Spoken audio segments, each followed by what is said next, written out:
What is going on, everybody? Welcome back to the channel. Aftersound here, bringing you Splinterlands content every single day. We also stream right here on this channel every Tuesday, Thursday, and Sunday morning. So come by and say hello. All right, I wanted to share this comment with you from Agrode in the Discord, specifically the Mav chat, especially for folks who just don't follow along. Now, I try to follow along, but I miss a lot of it because there's just so much conversation. But whenever Agrode talks, I do want to listen in just to see what's going on.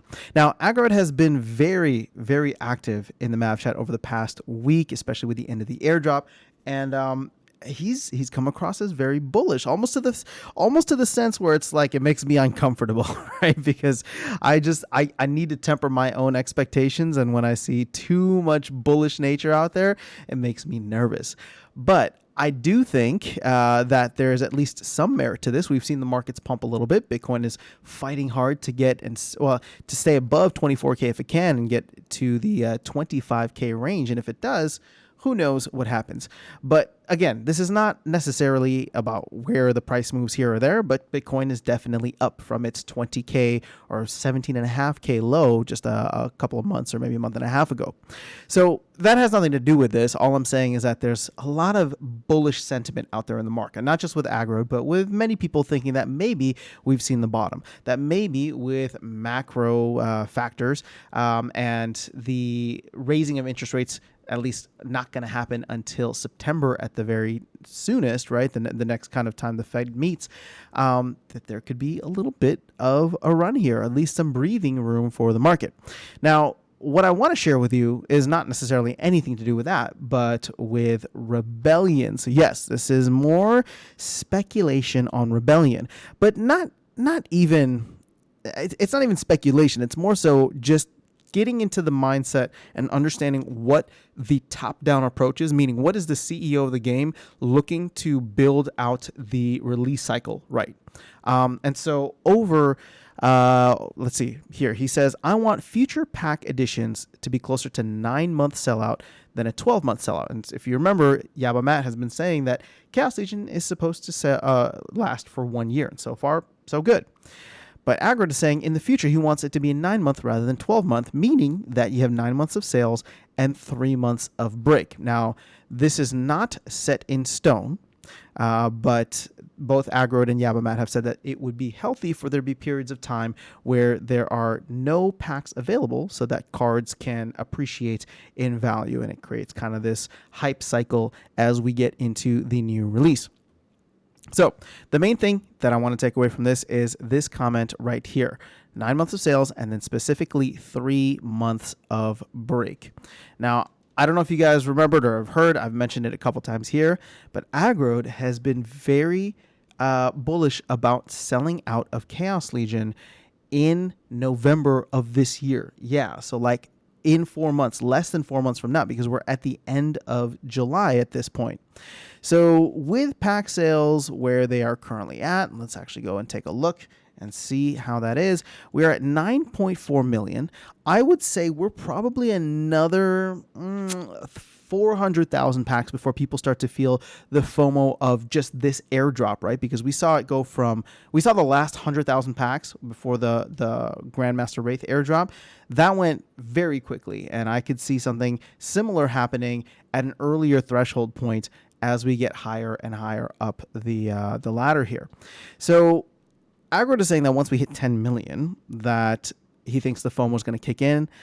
I'm not necessarily sold on that. I think there's still a lot that needs to be figured out with the rest of the markets and the economy. But what I do maintain is if there is some breathing room in the economy, and if, let's say, Bitcoin does find some legs and does a nice little bear market rally up to even like the 30K point, well, a lot of coins could pump, a lot of alts could pump, including SPS. And if that were to happen, you might have people with a little extra capital, whether from their Splinterlands assets or around, that would go in and buy more packs. So the thing is, I can't even speculate on when. I mean, nobody knows for sure when we are going to sell out, but the 3-month kind of outage period, right? The 3 months of rest, 3 months of break is what Agrode called it, is where I really want to focus in, because let's say we do sell out in November. Well, if we do sell out in November, then I think that would mean we're going to have to sell 5 million packs in the next, about 3 months or so. And if we end up selling out in November, that would mean that there's going to be a decent hype cycle, and we would probably expect Rebellion to actually come out in Q1 of next year. Now, that is their original plan, and so everything is kind of tracking to the original roadmap that they had. Now, they've scaled back some of the dates in the future. If you remember in the roadmap deep dive that I did, for Rebellion, they just said future, right? They didn't even say 2023. They just said future rather than like Q1 of 2023. And that's probably just to hedge some bets here, right? Because let's say the market takes another massive dump and we just go into another slowdown period before the next rally is really felt. Well, then, I don't see Chaos Legion selling out by November if that ends up being the case.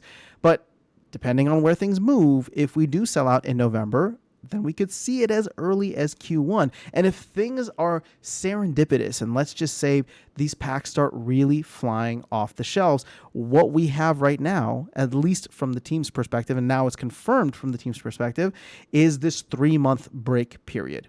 So as we get closer and closer to the sellout date of Chaos Legion, whenever that ends up being, it seems as though this 3-month window is what the team is hoping to enable. Now, for context, when Untamed sold out last year, Untamed and Dice sold out in July of 2021, we went a whopping 5 months before the Chaos Legion sale. Well, the Chaos Legion pre-sale began in October, but the Chaos Legion actual release where you could play with the cards did not happen until December. So that's 5 months there, which is significantly longer than 3. I know it doesn't seem like much, but that's like 66% longer than what the team has planned in the future. So if we now know that there is going to be this 3-month kind of break period that happens, and then on top of that, we know that the team is already preparing for Rebellion. I'm sure they don't have everything ready to go just yet, but if they needed to, this is something where they would, probably do an all hands on deck trying to get Rebellion out as quickly as possible. And maybe, all the other things that we see on the roadmap don't, maybe take a step back because they realize that they want to make sure they can get Rebellion out at a point in time where people aren't going to turn away from the game, right? Where the prices of cards get too outlandish and too high. Will that happen this time around? I don't know, but I just like the idea that now we kind of have an insight into what Agrod is thinking. And, again, to Agrod's point, he says it's not set in stone, but if this is what he'll be pushing for, it seems as though this is, a conversation that's been happening within the team of how these cycles work. And in my mind, right, at the beginning of this year, I kind of felt like that was the case, right? I was thinking that there should be yearly cycles and that they should release packs every year. Now, once Chaos Legion slowed down, right, that was my thinking in January when we thought the market was still going to recover. When January, we all thought it was still just a dip, right? But with the slowdown that happened through March, April, May, I started to think that maybe what we would end up seeing is an 18-month cycle, right? And we wouldn't get to see Rebellion until maybe July of 2023. But that's starting to change things now, or things are starting to change, I should say. And if this is the kind of future that the team wants to get to, I maintain that I'm really impressed with the team's ability to fire on all cylinders. And if this is what they are aiming for, I think they can hit it. If they want to go for these yearly cycles where we get the dice or Rift Watchers, the mini set, somewhere in the 6 to 8 month range after the set is released, the main set is released, I think that is something that they can hit based on what we've been seeing from them in terms of all of the other releases that they've had. Now, are there still delays? Absolutely, right? But that's just part of building a game that nobody's ever built before. And so that being said, main takeaway from this is this 3 month break, because now we are going to have a very clear idea on when Rebellion will come out. As we get closer and closer to the end of Chaos Legion, that date is going to be a moving target, but we will know just kind of roughly where the team is thinking to implement it. So once we get to September or October and we start to see those packs flying off the digital shelves, this could be something to start considering, because Now it's not just like, okay, it's going to happen at some point, right? We were waiting for Chaos Legion for so long, but now maybe we don't have this crazy FOMO period where people are just trying to buy because they know, or buy at like high prices because they know that eventually Rebellion is going to come out. But we'll have to see how this all plays out. But I like this schedule. I like what they're trying to do with it. And I think it gives us a lot of insight into when we can expect Rebellion. And then in the future, when we can expect all of these other sets to go. Because as of now, if we do sell out anywhere between October to December, I will say myself, and I think the team would agree that, or at least Matt would agree that, he hit his target. He hit his target of, having packs for Chaos Legion last for roughly 1 year. And so if they can hit that target, I am very confident that they'll be able to hit other targets in the future. So that's all I have for you guys in this video. I want to get your thoughts on this, though. Again, this is kind of just a random throwaway comment from Agrode in the Discord channel. So don't necessarily take this, take it with a grain of salt, but it does give us a little bit of insight into what we can expect. How are you feeling?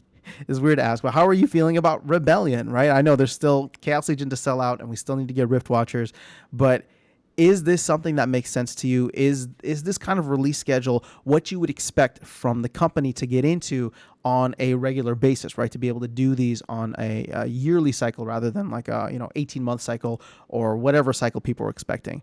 Because this is where it's important, right? Like, if they are doing this and they want it to last, whether it's 9 months or 12 months, they are going to create the amount of packs necessary to make sure it doesn't sell out the first day. So for everybody who is disappointed that Chaos Legion didn't sell out on day one or week one or month one, right? This is why. It's because the team is trying to plan this out. So let me know your thoughts in the comments below on how you think this is going to go, and if you think they'll succeed, if they won't succeed, if you like it, if you don't like it, and we'll continue that conversation in the comment section. I will catch you all in the next video, and I will see you around the game. Take care.